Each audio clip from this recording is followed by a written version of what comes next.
Bonjour. Donc, on a vu la semaine dernière ce formulaire de contact avec donc les informations qu'on peut saisir ici dans le formulaire et ensuite on peut les envoyer à un script PHP qui va les réceptionner via le tableau post, qui va les stocker, enfin non, va créer un objet à partir de ça et qui ensuite va envoyer un objet pour envoyer un mail fictif qui va finalement écrire dans les logs de l'application. Moi, je voudrais aujourd'hui apporter quelques modifications. Le premier, c'est qu'on va passer la logique de cette application d'une logique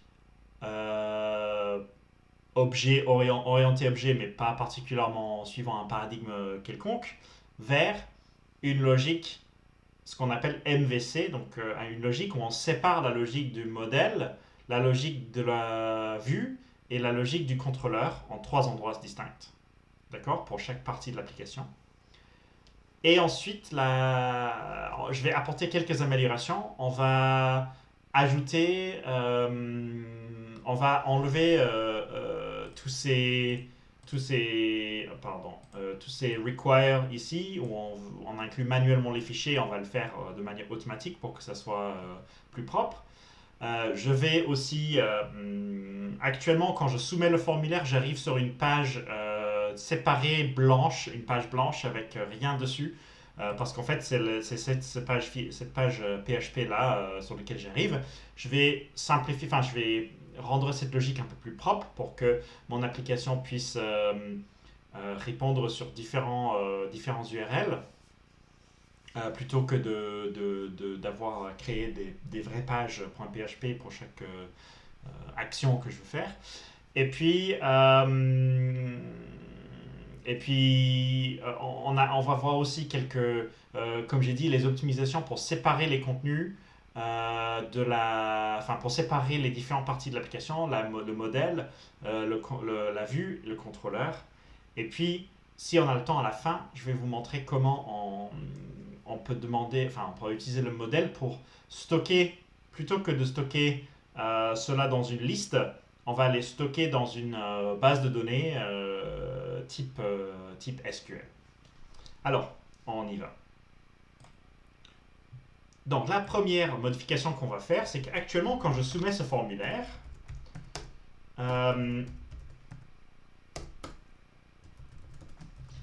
il m'envoie vers une page blanche et vous verrez qu'en fait, l'URL ici change parce que le formulaire, il envoie vers une page spéciale, cette page submit.php. Il envoie vers cette page et du coup, la logique PHP a lieu, mais ensuite rien n'est affiché parce que je ne suis plus sur la page d'accueil. Donc ce que je voudrais faire, ce sera plutôt que d'envoyer vers cette page submit.php, ce sera de rester sur la page d'accueil et en fait d'envoyer les informations via ce qu'on appelle une route, un chemin. Et du coup, on va voir comment faire ça dans l'application.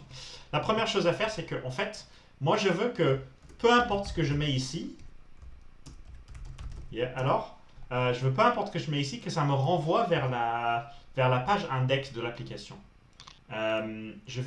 Parce que j'ai modifié plein de mon code, je vais dupliquer le code pour ne pas perdre l'ancienne version. Hop, duplicate. OK. Et je vais appeler ça donc lesson 2 parce qu'on est dans le cours numéro 2. Et on va y aller dessus.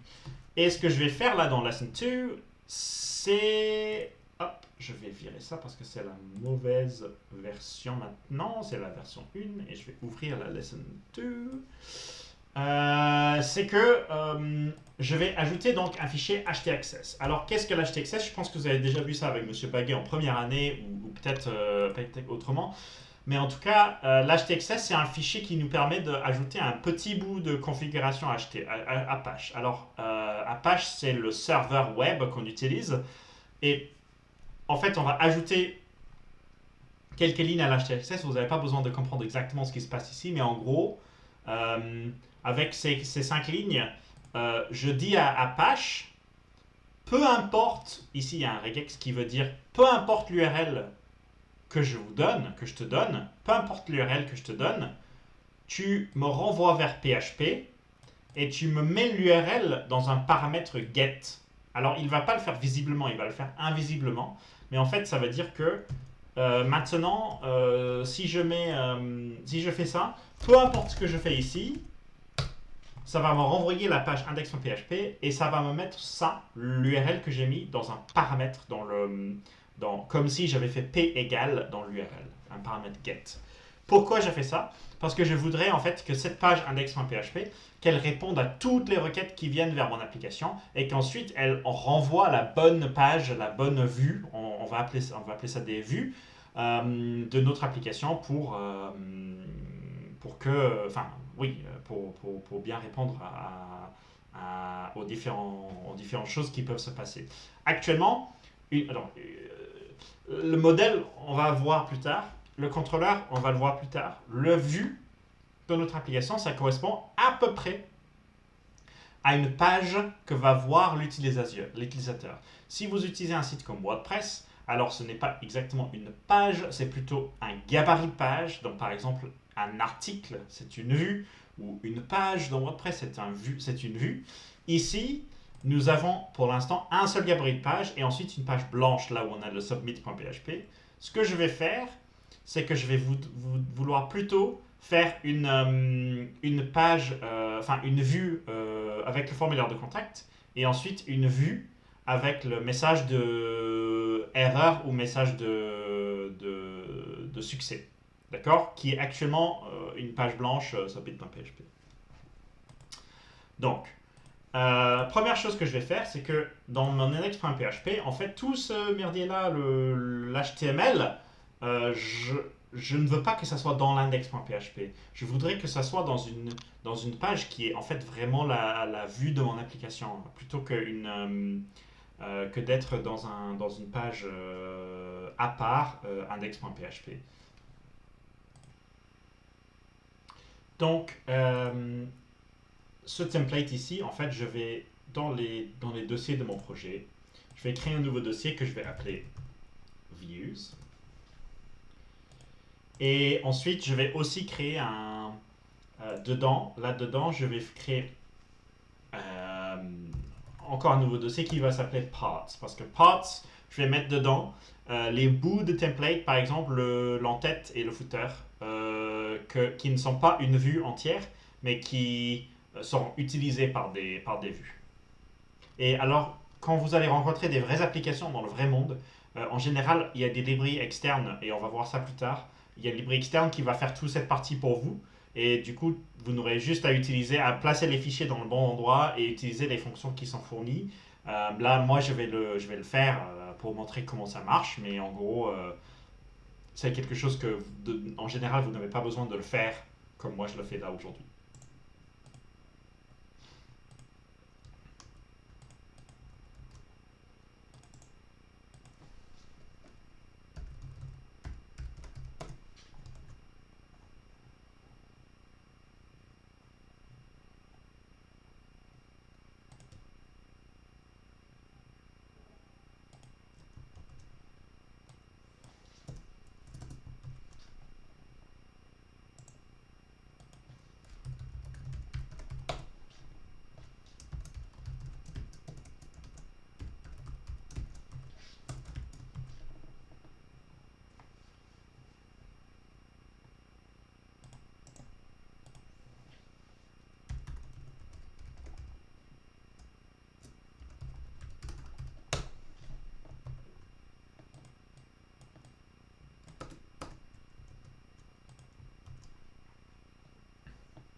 Donc, ce que j'ai fait là jusqu'à maintenant, j'ai placé les éléments du template dans des fichiers header et footer pour l'entête et pour le pied de page, et ensuite le contenu de home.php dans un fichier à part.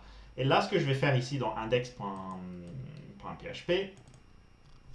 ce sera de créer donc de créer un système qui va prendre ce qui est après le P dans mon URL. Là, si vous vous en souvenez, hop, pardon, si vous vous souvenez, là, j'avais mis un P égale, et puis $1, en fait, ça va être tout ce qui est dans l'URL, tout l'URL à partir du premier slash, tout le reste sera après le P. Et ensuite, je vais créer une fonction simplement qui va regarder cet URL et qui va me renvoyer vers la bonne page dans mon application. Alors, ici, je vais le faire dans le fichier index.php, dans un switch case. Normalement, c'est pas une super bonne manière de faire. Ce que je pourrais faire plutôt, en fait, ce sera de créer une classe qui s'appelle roots, et ensuite de déclarer sur roots les différents roots possibles, et ensuite de les appeler quand ils arrivent. Plutôt que de faire ça parce que c'est assez compliqué, pour montrer comment ça fonctionne, je vais faire un switch case, chose que vous avez probablement déjà vu. Donc, premièrement, je vais vérifier si il y a un paramètre P dans le tableau get, en fait, dans le tableau get. S'il y a le paramètre P, plutôt, je vais faire l'inverse. En fait, s'il n'y a pas de paramètre P du tout, donc le point d'interrogation, c'est pour vérifier qu'il n'y a rien, qu'il n'y a pas quelque chose. S'il n'y a pas de paramètre P, en fait, je vais charger la page d'accueil par défaut. Euh, donc,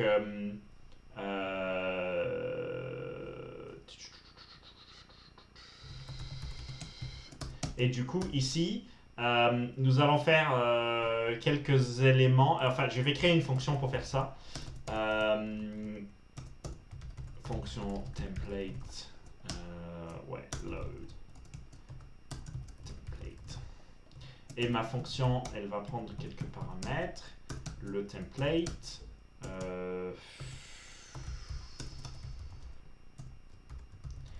Et les paramètres à passer. Et ce sera un array vide par défaut. Et du coup,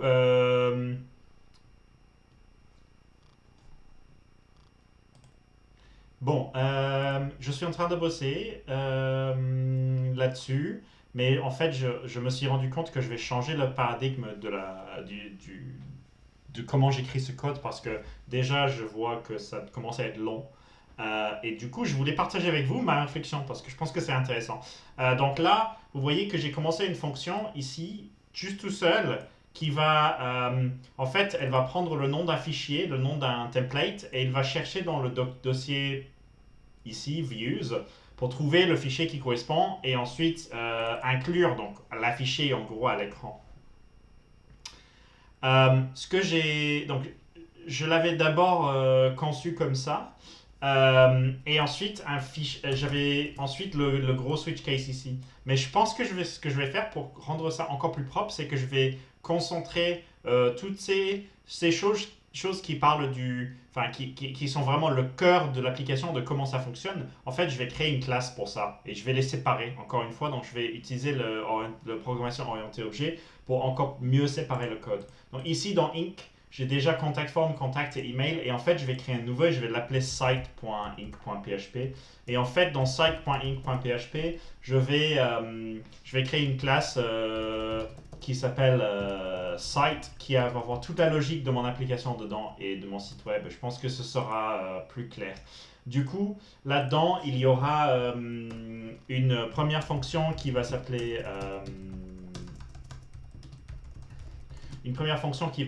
run. Ça, ce sera l'application, enfin la fonction de base de mon application qui va faire en gros toute la logique de l'application, qui va appeler toute la logique de l'application.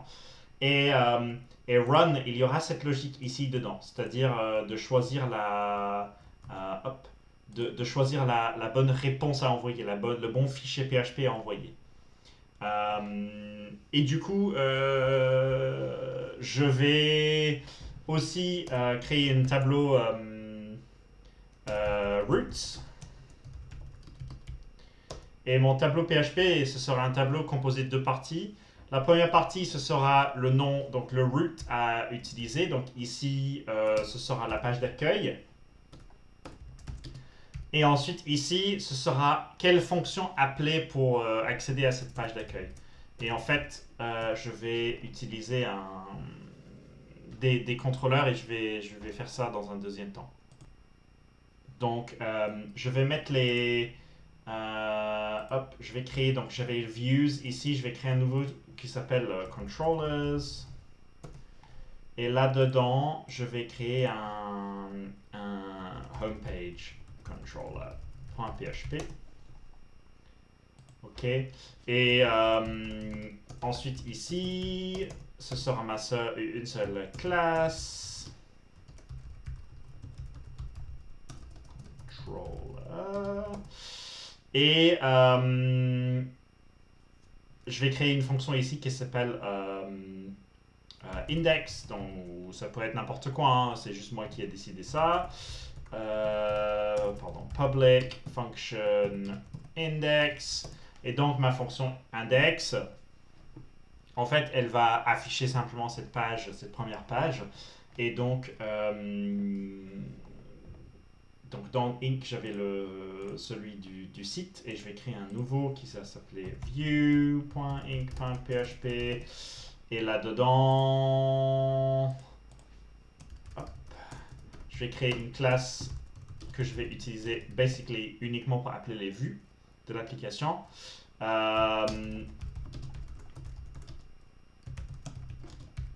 Et là dans view, en fait, là je vais copier la logique que j'ai ici. Hop.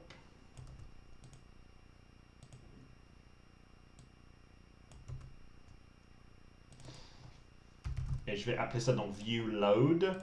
Et cette classe, cette fonction, je vais la définir comme une fonction statique.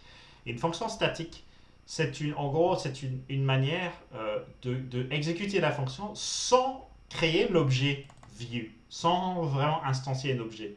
Ça me permet de stocker cette fonction qui est utile dans une classe qui est logique, c'est-à-dire de le grouper avec d'autres fonctions qui parlent de la vue si on en a. Cependant, j'ai pas besoin de faire new view et ensuite deuxième ligne view load. Je peux juste faire view load et j'ai pas besoin de créer un objet. La contrainte, c'est que du coup, ici, je peux pas utiliser l'objet this, fait référence à l'objet dans lequel je suis, et je peux pas l'utiliser à l'intérieur parce que je peux pas garantir, avec une fonction statique, je peux pas garantir que j'ai un objet en fait, parce que ça se peut que j'ai exécuté la fonction sans créer un objet. Vous allez voir comment ça marche. Ensuite, du coup, hop, là je vais faire home page controller class et du coup et je l'ai appelé comment? J'ai appelé index.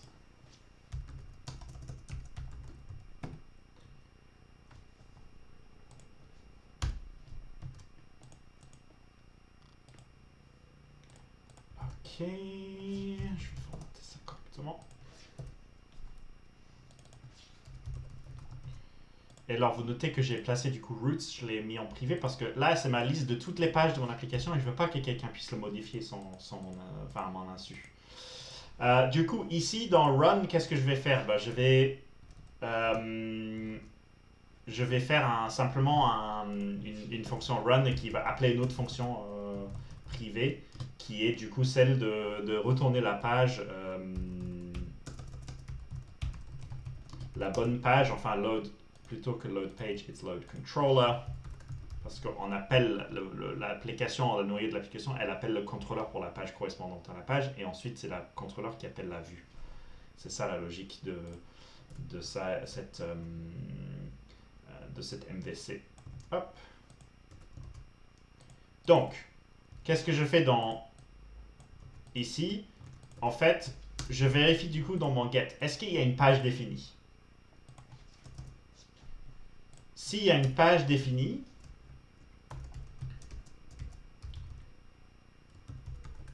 je vais appeler le contrôleur correspondant.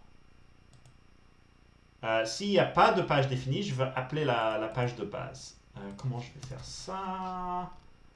Hop. Je vais donc, plutôt que de le faire de cette manière, je vais faire de l'autre manière. Je vais dire si... Oui, je vais le faire comme ça. Donc,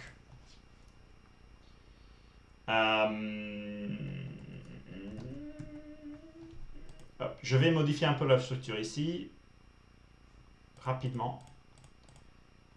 Private. Find. Get.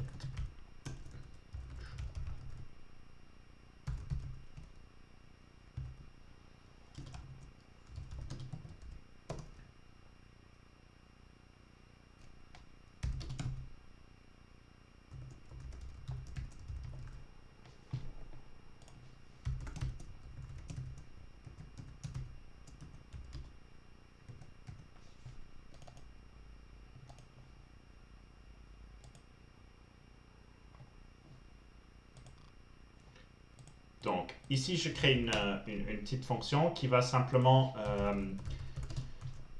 vérifier si l'URL que j'appelle est dans mon tableau root. Donc, ici, je vérifie si elle est dedans. Et ensuite, s'il est dedans, je retourne simplement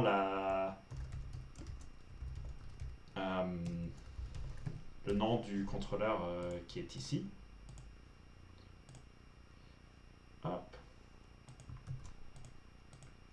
Ok. Pourquoi il me dit unexpected? Je suis sûr que j'ai fait une bêtise. Voilà.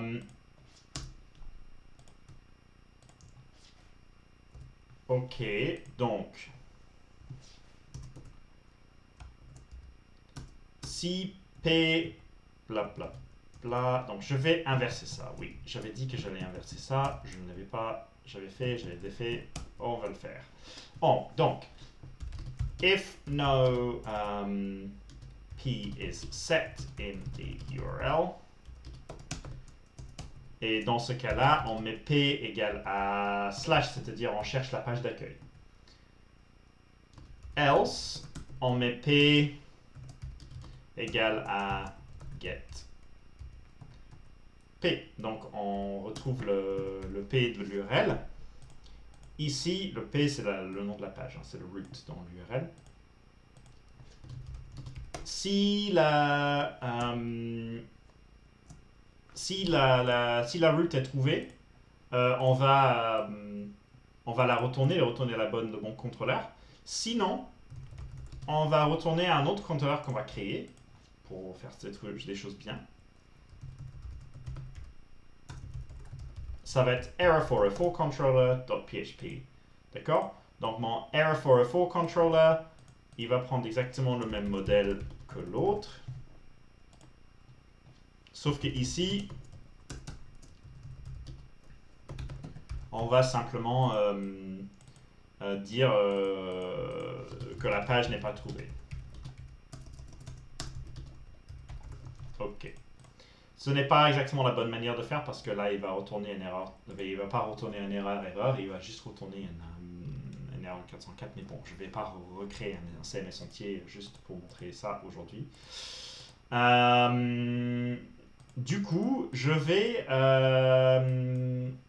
ici dans mon site.php.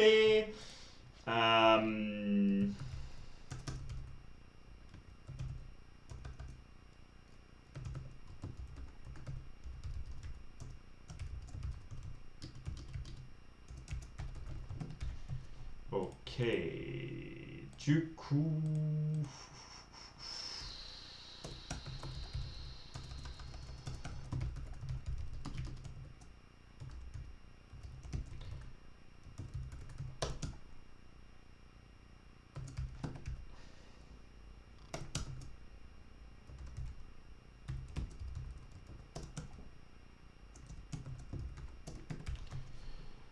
Et de l'autre controller. Du coup, je dois faire un...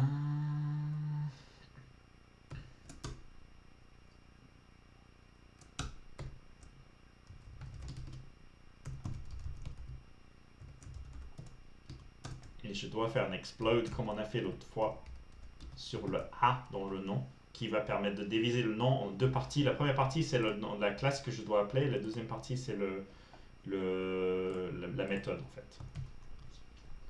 D'accord, donc, hop. Et ensuite, il me fait une erreur parce que j'ai oublié ça dans le paramètre.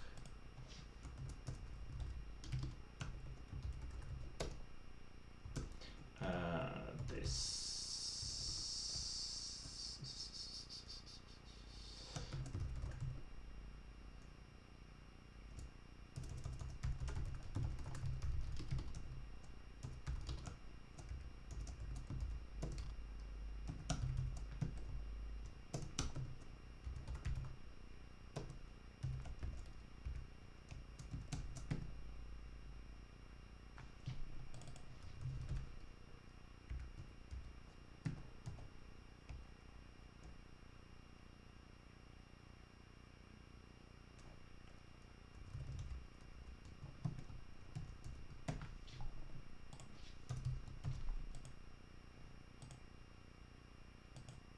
Ok, donc, pardonnez-moi juste l'interruption.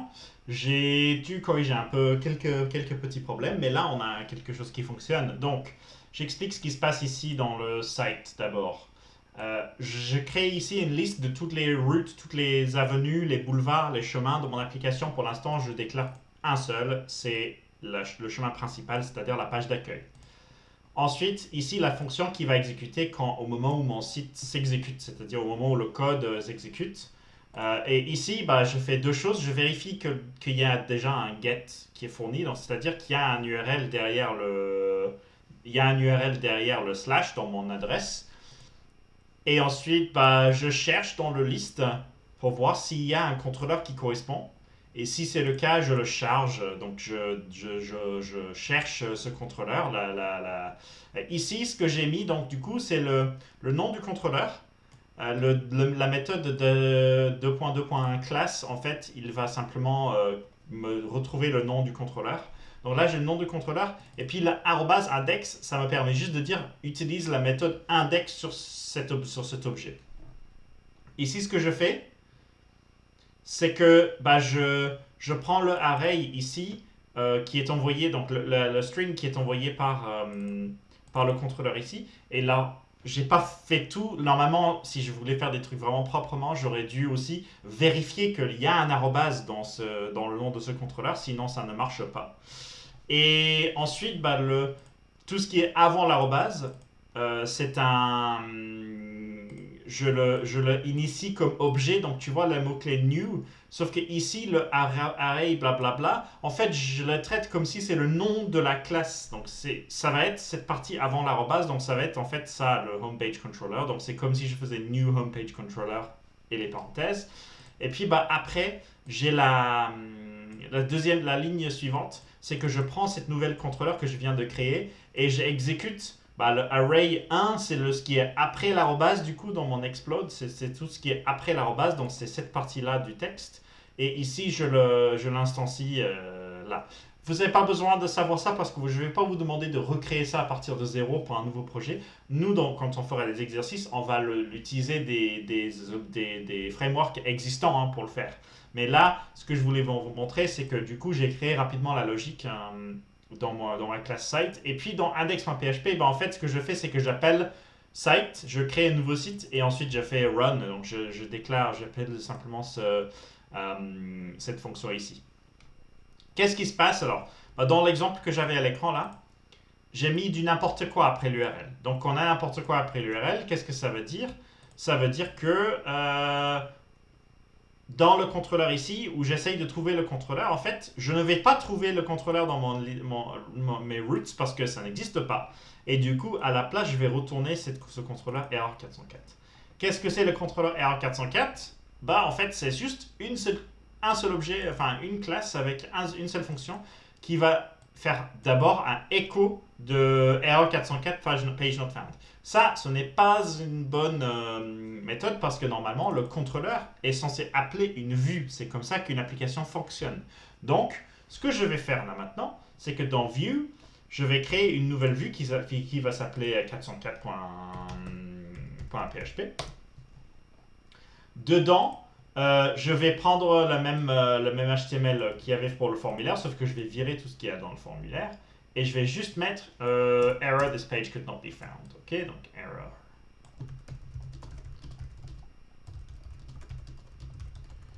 Ok. Et donc, si je fais ça, il va appeler juste ce fichier. Mais je veux aussi qu'il appelle l'entête du fichier et le footer.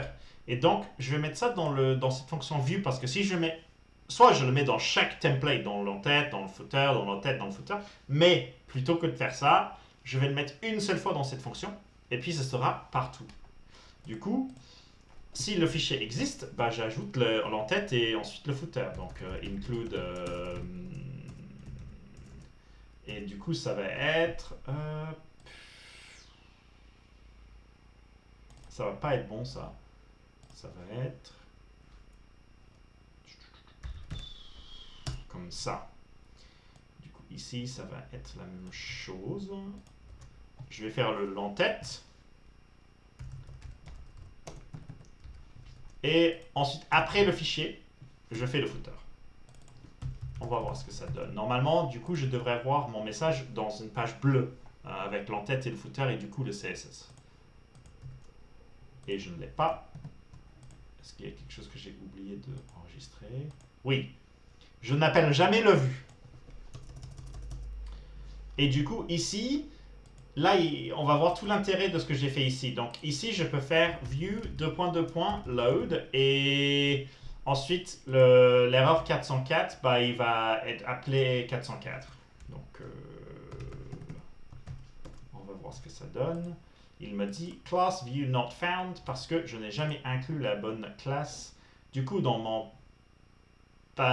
index.php, je dois inclure aussi la classe vue. Et c'est pas, pardon, c'est dans inc. Et c'est view.inc.php. Et là, il me dit cannot locate template.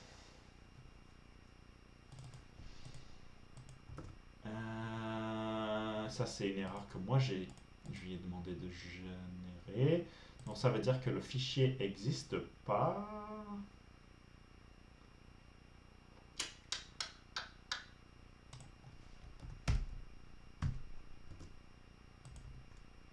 Oh, c'est mieux. On a l'erreur là. Cependant, je n'ai... Et c'est parce que j'ai oublié des slash. Oui. Voilà. OK. Donc, mon application fonctionne dans le sens où je vais mettre n'importe quoi ici et il va me dire que la page n'existe pas, sauf si je mets rien. Et là, il va me faire... Donc là, on a un autre contrôleur. Ce n'est pas le contrôleur error404 contrôleur qui répond. C'est effectivement ce contrôleur de la page d'accueil qui répond avec succès. Parce que c'est ce qu'on a mis dans le site. On a mis que si c'est la page d'accueil, bah, on retourne la page d'accueil, on retourne cet index. Et du coup, bah, ça a marché ici. On a ce truc index. Là, comme on a fait ici où on load le view, on va faire la même chose pour le homepagecontroller.php, sauf que plutôt que de load le view qui s'appelle 404, on va load le view qui s'appelle home. Et donc, il va appeler le template ici qui s'appelle home. Ou pas.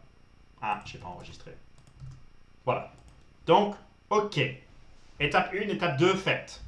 Maintenant, faire fonctionner ce formulaire de contact. Alors, c'est un peu plus compliqué. Enfin, non, c'est pas beaucoup plus compliqué. On doit créer une nouvelle page qui va être donc la page sur laquelle je serai dirigé une fois que j'ai soumis le formulaire de contact.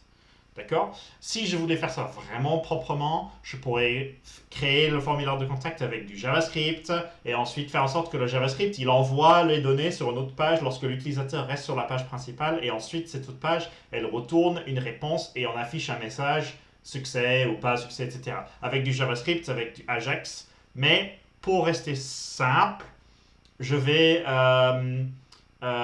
juste diriger l'utilisateur directement vers cette deuxième page. Donc, actuellement, quand je clique sur Soumet, j'arrive sur submit.php. Ce n'est plus bon parce qu'on n'appelle plus directement les fichiers comme on ne devrait pas appeler directement les fichiers submit.php. Du coup, je vais créer une nouvelle route dans mon application. Hop.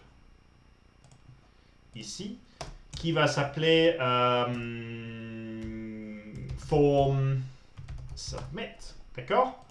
Et là, je vais l'attacher à un nouveau contrôleur qui va être le contact form controller.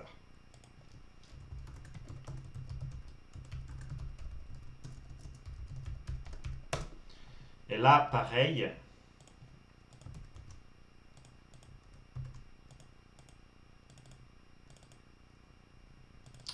Ok. Et là, je viens de me dire que j'ai créé un nouveau contact form controller. Mais en fait, si je regarde mon application, bah, la page d'accueil, c'est aussi le formulaire de contact finalement. Même si on dit que c'est l'accueil, finalement, c'est aussi le formulaire de contact. Donc en fait, pour faire ça de manière encore plus propre, je vais prendre cette fonction index de la home page controller et je vais le mettre en fonction index sur mon contact form controller. D'accord? Dans mon contact form controller, il va appeler la page d'accueil parce que c'est le formulaire de contact qui est sur la page d'accueil finalement.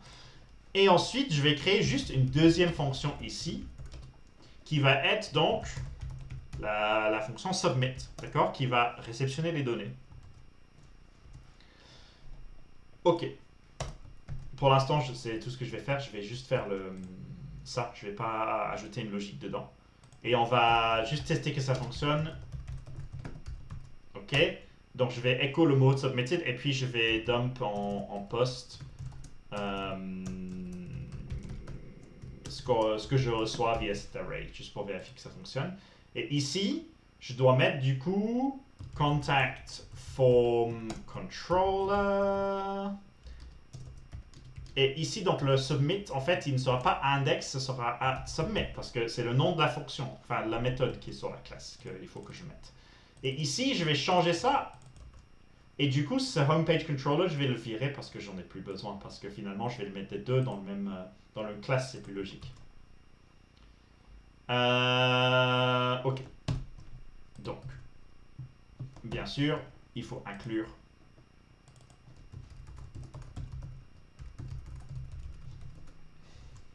Ok.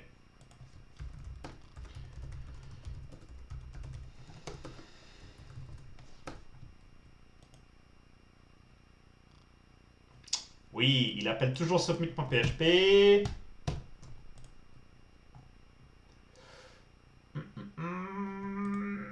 Du coup, c'est dans home.php. Et il ne devrait pas appeler submit.php, il devrait appeler.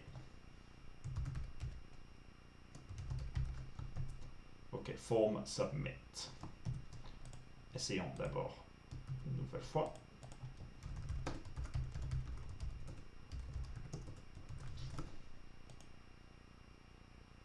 Ok, c'est mieux. Donc, il a appelé le bon URL.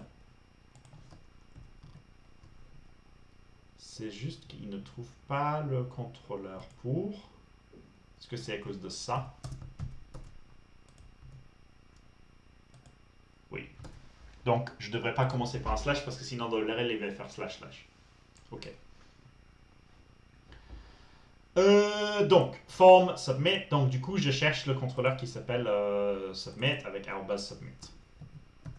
Et donc, il me dit submitted et ensuite il fait le echo de ce qu'il y a dedans dans la poste, dans ce tableau poste. Donc, ça me semble bon, ça me semble bien. Du coup, je vais virer cette page dont on n'a plus besoin, le submit.php parce qu'on ne l'utilise plus. Et plutôt, je vais donc dans le contrôleur, le contact form controller, en fait, je vais mettre ma logique ici pour ce que je fais avec les données que je réceptionne, et ensuite, j'appelle la vue pour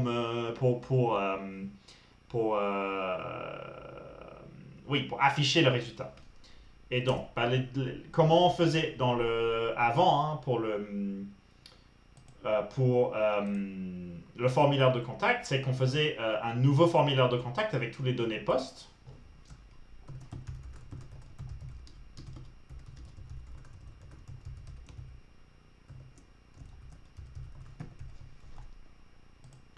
D'accord?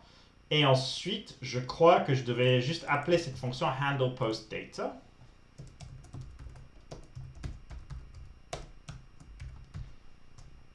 Et donc, il va faire ces deux choses quand je lance. Et ça me donnerait une page blanche parce que je n'ai pas retourné un truc. Donc, je vais mettre juste success, juste pour voir. On va voir si ça marche. Non. The required field message is not in post array. Ah oui, c'est parce que j'ai pas mis de message ici. Ok, c'est bon. Il me dit success. Je vais tester. Je vais regarder le log pour voir si le log il a rajouté quelque chose tout en bas. Il me semble que oui. Mais je vais juste tout supprimer pour vérifier.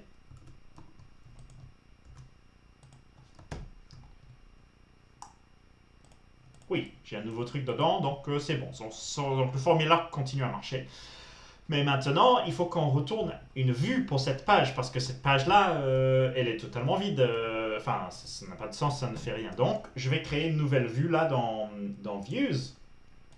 Et je vais l'appeler submitted.php pour le formulaire qui a été soumis. D'accord? Et je vais reprendre le même code ici, sauf que là, encore une fois, je vais supprimer le formulaire parce que j'ai pas besoin de doubler le formulaire. Et ici, hop, je vais virer ça aussi. Ici, je vais faire juste, dedans, je vais juste mettre un texte. Donc, on va juste faire un paragraphe. Et là, je vais faire if success.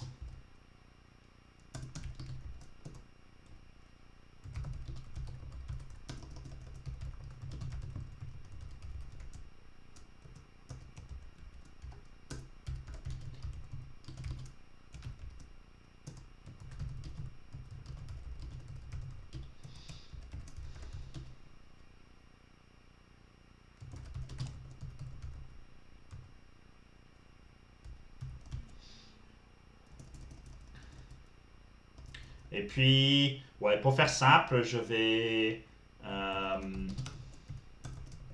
error message. Et je vais ensuite créer ces variables qui n'existent pas.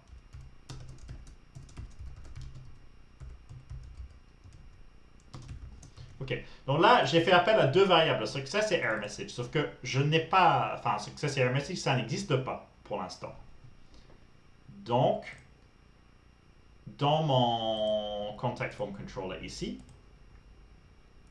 là, pour l'instant, j'appelle la vue, je vais appeler la vue submitted. Ok. Et puis, j'ai besoin de savoir, en fait, s'il y a eu une erreur au moment du traitement de ce formulaire, enfin, de ce formulaire. Et là, dans PHP, on a vous avez vu, donc je vais créer une erreur et vous allez voir ce qui se passe. Quand je crée une erreur, donc là, je retourne, je ne mets pas de message. Je fais submit et j'ai ce qui s'appelle ici. Uncaught error. The required field message is not in the post array in blah blah blah blah. Ok? Donc uncaught, c'est un mot utile ça, parce que en fait, dans PHP, dans les nouvelles versions de PHP, on utilise cette manière de gérer les erreurs qui s'appelle try and catch. Donc try c'est essayer et catch c'est attraper. Ce que font les erreurs en fait dans PHP, c'est que quand on rencontre une erreur, dans PHP, on fait ce qu'on appelle on lance une erreur avec le mot-clé throw. Et donc, si cette erreur ne rencontre jamais dans le reste de son exécution le mot-clé catch, attrape, alors il génère un fatal error dans PHP et l'application entière s'arrête, comme on a aujourd'hui. Mais on peut mettre un mot-clé catch autour de la fonction qui lance cette erreur, ou même autour de la fonction qui lance cette erreur. Ça peut être très loin dans le code. Et on peut, nous, intercepter l'erreur, prendre le message, l'afficher à l'écran, mais dans le reste de l'application sans que l'application crache totalement et s'arrête totalement. Donc je vais faire ça. Et c'est donc avec cette fonction dont j'ai parlé, qui s'appelle try-catch, et vous allez voir qu'il y a donc mon IDE est très sympa et me fait un truc prédéfini. Donc j'ai le try. Ensuite, entre les paramètres des try, je dois mettre ce que je veux faire. Et là, dans tous les cas, ce serait exécuté. Et ensuite, ici, dans catch, je définis le type d'objet que je veux réceptionner. Là, throwable, c'est toutes les erreurs, les exceptions, tout. Donc, il va tout intercepter. Ça me va. Et ici, si throwable, enfin, si l'erreur, et on va l'appeler, ici, c'est nous qui définissons ce qu'on appelle cet objet, donc on va l'appeler error, là. Ici, on le définit ici. Donc, j'intercepte l'erreur. Et je vais... et getMessage, il va me permettre de juste prendre le message et de le stocker. Et donc ici dans load, dans ma fonction load, dans view. Voilà, j'ai un deuxième paramètre ici qui est pour l'instant un paramètre de arrays vide. Mais si je passe quelque chose ici, il sera disponible dans le template. Donc si je mets ici,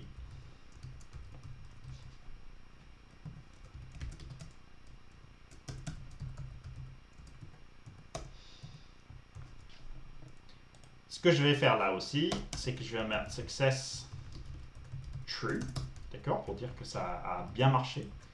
Et ensuite, bah, si je rencontre une erreur, en fait, je vais changer success et je vais mettre false. Et du coup, je vais passer aussi success dans cet array ici pour que error message et success soient disponibles ici, success et error message. D'accord. Et on va voir, et ça va probablement causer une erreur parce que j'ai fait une erreur. Non. Ouais, voilà. Donc, j'ai le message. There was some errors. Ça, c'est moi qui l'ai mis ici dans le template. There was some errors. Et puis,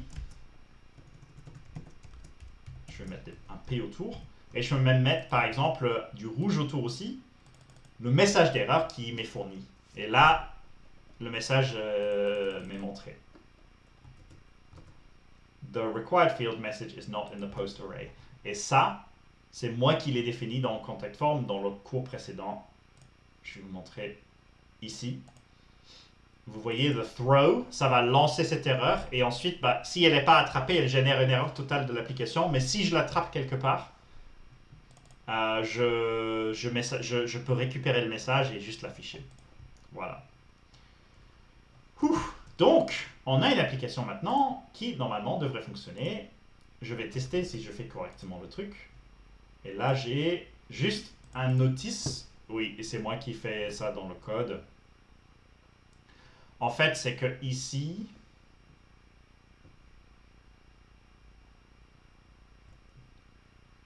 là, error message, il existe si cette partie est exécutée, mais s'il n'est pas exécuté, elle n'existe pas. Donc je vais la initialiser avec rien dedans. Et en fait, je mets success là-haut aussi, comme ça, on est logique, enfin, on est cohérent. Et du coup, normalement, ça devrait disparaître. Ouais, voilà. Donc, j'ai un formulaire de contact qui marche de la même manière d'avant, mais dans la conception de mon code, j'ai maintenant des contrôleurs qui sont ici, des views qui sont ici, et puis certains éléments qui sont là dans le include. Et du coup, je vais couper parce que là, ça fait 40 minutes que je vous montre des choses. Je vais couper et je vais faire une deuxième vidéo où je vous montre comment on va ranger un peu ça. Surtout comment on va ranger un peu ça aussi parce que c'est pas génial et quand on va rajouter des contrôleurs, cette liste va devenir méga longue. D'accord, avec un élément, enfin avec du auto-loading comme vous avez vu dans la vidéo. Et puis je vais aussi peut-être ajouter cette partie base de données où je vais écrire les messages, les formules, enfin les demandes de contact, je vais les créer, je vais les écrire dans la base de données aussi. Voilà, merci.